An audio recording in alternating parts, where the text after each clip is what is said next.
What BMW sometimes forget is this race is 12 hours, not 1 lap during qualifying. Okay? So I'm going to go out there and I'm just going to run as hard as I can. Meanwhile, the guy's up in the tower looking, you see how fast he went? Yeah, I did. That's pretty fast. I think it might be too fast. He won't be that fast next race. He's not thinking ahead. I'm here for the long view. All right, I want to keep us running. Okay? So we take a very measured approach to what we do.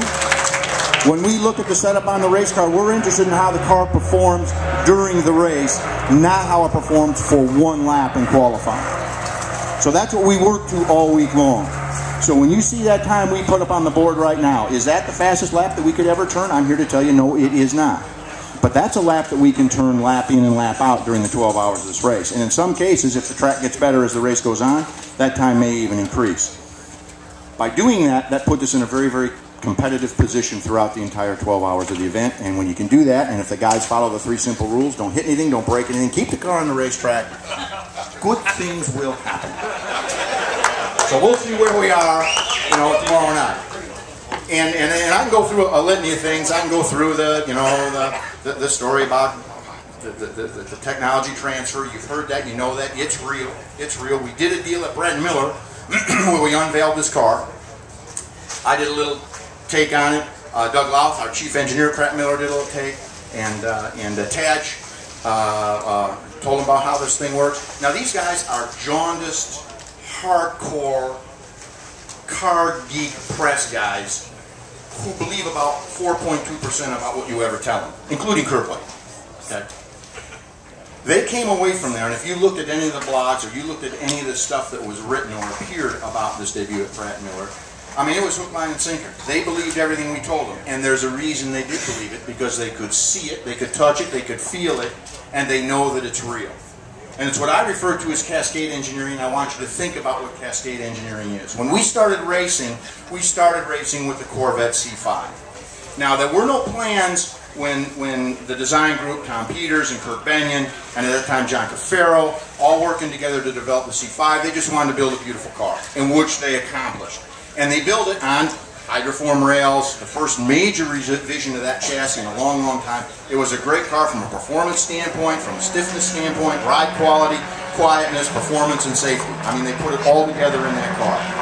We then had to make a race car out of that. And I can tell you there were some things on there that didn't lend themselves very well to building a race car. If you remember, it had those little cat whisker openings in the front for the grille, had pop-up headlights. Well, in today's world, that was 1997 when that car debuted to the showroom floor, if I remember correctly. When you look at that, that's terrible for aerodynamics. I mean, it'd kill you at Le Mans, have those headlights flipped up. Are you kidding me? Air brakes. Trying to get air in there to feed the motor, to cool the engine, to cool the brakes through those 2 tiny little slits with no room to package all that stuff. It was an engineering challenge. The Pratt Miller guys got that done, and we made a pretty darn good race car out of C5, and you only have to look at our record after we got running on that thing to show you. Our first Le Mans victory was with the C5 race car.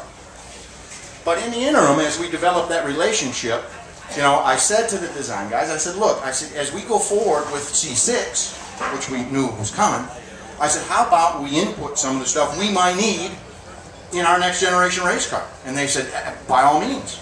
Because we think that might make a better street car. I said, not only, it will make a better street car. Well, then we went to, guess what? This big grille opening you see here. We went to flush fit headlamps. They rolled the windshield back another degree. They looked at some alternate materials. They looked at some other significant little body shapes, front rear spoiler. We birthed the C6 and we raced that C6 and we won with that. We then took what we learned in C6, gave it back to those guys, and we did Z06. I mean, you got to remember, that small block, 427 cubic inch, well, old school guys call it that. New school guys call it 7-liter. Okay? That 7-liter motor was developed in the race car. The race car is a dry sump, okay? 7 liters from a small block. A gob of horsepower. Guess what? Production guy said, hey, how'd you do that? Come on, we want to do that. You buy a Z06, now you got a dry sump, big cubic inch, small block engine, built right on the racetrack. Cascading, one helping the other. We get done with Z06, we're racing that, we win with that. Guy said, look, we're thinking about doing something even greater. We're thinking about building just a super Corvette. We want this car to go over 200 miles an hour, but quite frankly, we don't have the aerodynamic expertise to do that. And the reason they don't is not many street cars go over 200 miles an hour, so the library of information on on balance and handling and aerodynamics doesn't exist in their engineering lab. So where did they go? Well, they went to the race team. We had already been 200 miles an hour, so we helped develop the aero package that you see on the ZR1. You see that front splitter, you see the full width splitter on the back there. That all came from the development that we worked with them doing the ZR1. Well, guess what? The race car you see down the paddock right now, that's homologated off that ZR1. So you see what I'm talking about here. Street car, race car, better street car, better race car, better street car, better race car. That's going to happen in C7.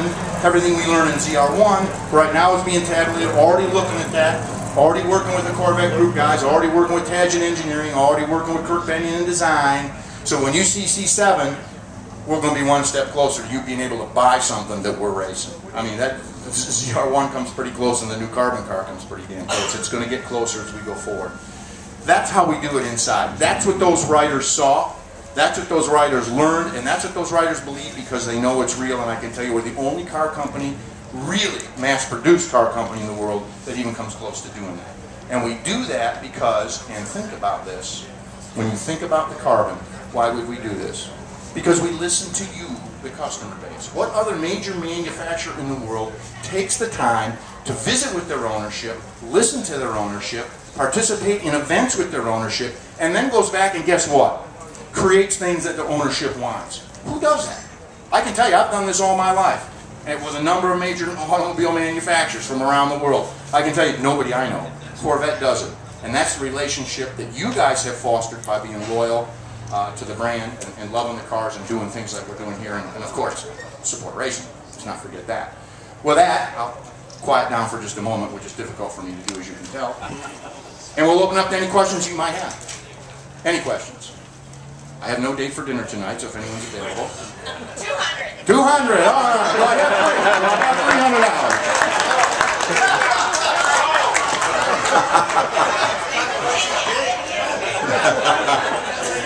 $300. You think we're joking? Charlie paid. Now I'm gonna tell you, we had a charity. Everybody go to Johnny's charity auction in Atlanta after the Atlanta race. Show of hands. Johnny's dad, unfortunately, passed to Alzheimer's a number of years ago, so each year he runs an Alzheimer's deal. So I told him this year I'd volunteer myself. The deal was, the auction item was dinner with a doctor. All the storytelling, anything you might have on your mind. I'm thinking, well, you know, somebody's going to give me $100, $150. I feel I'm doing my part. There's a woman in here, in attendance today, that paid $2,000. Well, I bought dinner. How about that? So that's what I'm saying. You guys are charity-minded. Charity-minded. So we got to have some questions about the race car racing. Yes, sir. Can you talk about the new 5.5 liter? Can we talk about the new 5.5 liter? Yes, we can.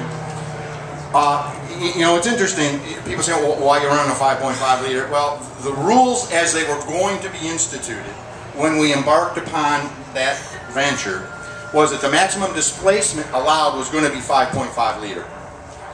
Now, subsequent to that, with the economic turn down, a lot of guys, when I say guys, I mean Porsche, Ferrari, BMW, Jaguar, Aston Martin, don't have customers for the new regulation cars. We don't have customers for the new regulation cars. We went ahead anyway and did the 5.5 because at some point in time we're going to be there. Not to mention that in our research, because there's a table that equates displacement with restrictor size. You know how we run restrictors. Well, we did some research and we found out that we can actually produce a little bit more power with a smaller motor and a bigger restrictor. So we kept right on going with the 5.5. Now, it's a brand new piece. It's not validated to the point that we would normally validate it before we'd introduce it. And that's due to us running a little bit leaner, running a little bit more compressed time frame, necessary to make a change, you know, to move into some competitive environment with other manufacturers.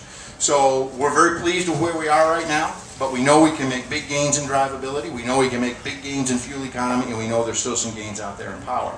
So this 5.5 is going to be the future of the GT2 thing. There might be some times when you might get a little frustrated, as I do, but be patient, as it took us a while to get up and run with the other car. It may take us a little bit to, you know, move up to our star status. But we're working at it, and it's a great motor. It's going to be very, very good.